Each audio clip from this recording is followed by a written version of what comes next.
परीक्षा पे चर्चा 2023 के दौरान पीएम मोदी ने परीक्षा के दौरान समय प्रबंधन पर बात की। देखिए, सिर्फ परीक्षा के लिए ही नहीं, वैसे भी जीवन में टाइम मैनेजमेंट के प्रति हमें जागरूक रहना चाहिए। परीक्षा और नो परीक्षा, आपने देखा होगा काम का ढेर क्यों हो जाता है। काम का ढेर इसलिए हो जाता है समय पर उसको किया नहीं इसलिए, और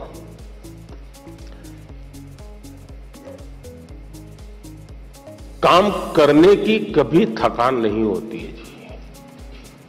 काम करने से संतोष होता है, काम न करने से थकान लगती है। सामने दिखता है अरे इतना सारा काम, इतना सारा काम, और उसी की थकान लगती है।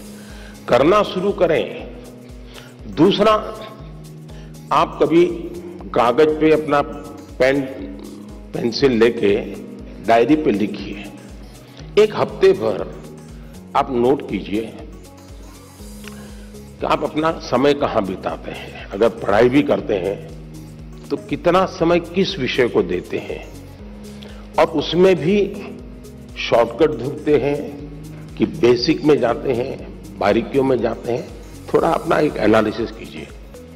मैं पक्का मानता हूं कि आपको ध्यान में आएगा कि आप जो आपकी पसंद की चीजें हैं उसी में सबसे ज्यादा समय लगाते हैं और उसी में खोए रहते हैं।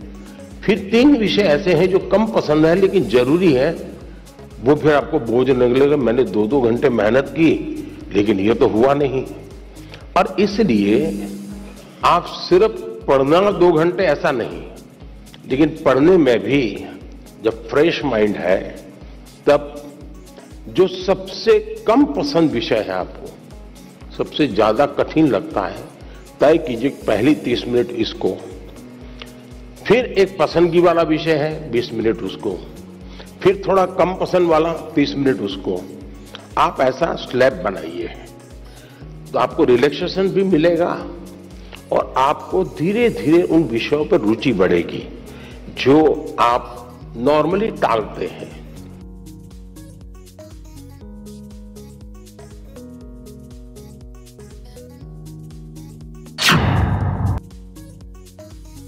परीक्षा पे चर्चा 2023 के दौरान पीएम मोदी ने हार्ड वर्क या स्मार्ट वर्क के बारे में विद्यार्थियों को बताया। हार्ड वर्क और स्मार्ट वर्क। हार्ड वर्क और smart work. Thank you sir.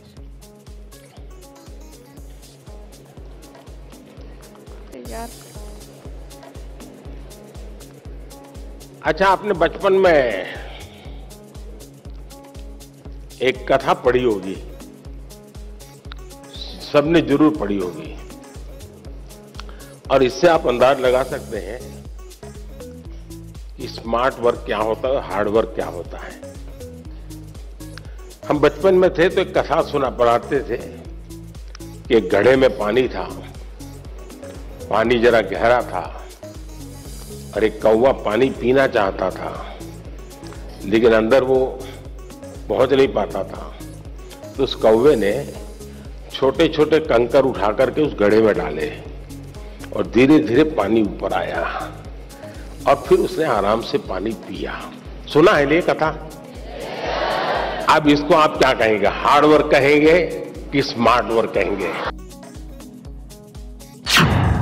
जो पुलिस अरेंजमेंट था वो बिल्कुल कोलैप्स कर गया। राहुल गांधी के नेतृत्व में निकाली जा रही भारत जोड़ो यात्रा को जम्मू कश्मीर के बनिहाल में रोकना पड़ा। यात्रा को रोकने का क्या कारण रहा, इसको लेकर खुद राहुल गांधी ने प्रेस कॉन्फ्रेंस करके बताया। आज काफी बड़ा रिसेप्शन यात्रा के शुरुआत में हुआ टनल के बाद। जो पुलिस अरेंजमेंट था वो बिल्कुल कोलैप्स कर गया और जो पुलिस वाले क्राउड को कंट्रोल करते हैं, रस्सियों को मैनेज करते हैं, वो या चले गए या दिखे नहीं। तो मेरी जो सिक्योरिटी डिटेल थी उन्होंने हमें कहा कि हमें आगे नहीं चलना चाहिए, इसलिए हम नहीं चल पाए।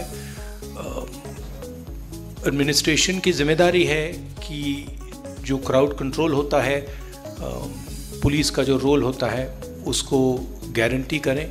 मुझे मालूम नहीं क्यों हुआ, बट कल और परसों ऐसा नहीं होना चाहिए।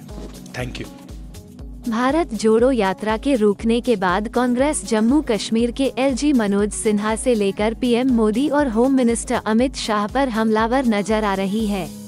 कांग्रेस का आरोप है कि यात्रा में सही तरह से सुरक्षा के इंतजाम नहीं किए गए।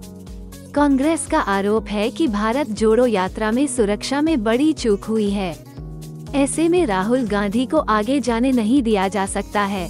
श्रीनगर में बैठे हैं मनोज सिन्हा जी, हमारे लेफ्टिनेंट जनरल एलजी। ये सबसे पहले उनको ये जवाब देना पड़ेगा कि राहुल गांधी जी की ये जो पदयात्रा, आप ये सरकार से इजाजत लेते हुए ये पदयात्रा शुरू हुई है और ये चल रही है, 30 तारीख ये खत्म होने वाला है। तो ये जिम्मेवारी किसके थे? तो जिसके ये जिम्मेवारी थे उनको ही जवाब देना होगा। प्रधानमंत्री जी जब पंजाब गए थे तो उनकी जो कैबल जब चलने की समय गाड़ी में बैठे हुए थे, 2-4 लोग थोड़ा उनको अपना नारा लगाए थे, उसलिए महाभारत बन गए थे। आज क्यों नहीं? मोदी जी चुप्पी की साधी क्यों है? हमारे गृह मंत्री अमित शाह जी क्यों चुप्पी साधे हैं?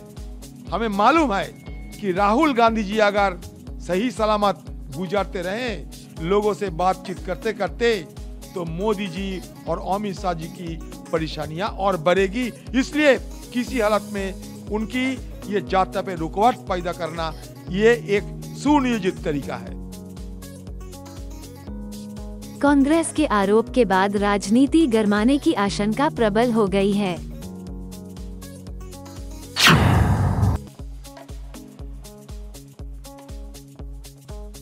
गणतंत्र दिवस की पूर्व संध्या पर जब पद्म पुरस्कारों 2023 का ऐलान हुआ तो एक नाम ने सबको चौंका दिया।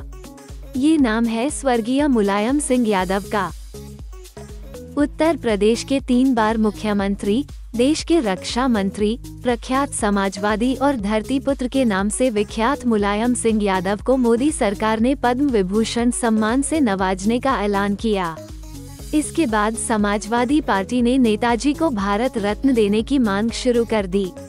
इसको लेकर समाजवादी पार्टी के नेता स्वामी प्रसाद मौर्य के विवादित बयान से भी राजनीति गरमाने लगी। नेताजी श्री मुलायम सिंह यादव जी को पद्म विभूषण का सम्मान देकर के उनके विशाल व्यक्तित्व, कृतित्व और देश के प्रति किए गए योगदान का मजाक उड़ाया है। नेताजी को यदि सम्मानित करना ही था तो भारत रत्न के सम्मान से सम्मानित किया जाना चाहिए था। ऐसा न कर नेताजी के सम्मान का मजाक उड़ाया है, जो भारतीय जनता पार्टी केंद्र की सरकार का घटिया सोच को दर्शाता है। समाजवादी पार्टी की सांसद और स्वर्गीय मुलायम सिंह की पुत्र वधू डिम्पल यादव ने भी भारत रत्न की मांग की है। को जो यह पद्म भूषण की उपाधि दी गई है, ये मैं समझती हूँ नेताजी को भारत रत्न मिलना चाहिए। कद था और पहले ही इस तरह की उपाधि मिल जानी चाहिए थी नेताजी को, लेकिन हमारी मांग है सरकार से कि नेताजी को भारत रत्न दिया जाए।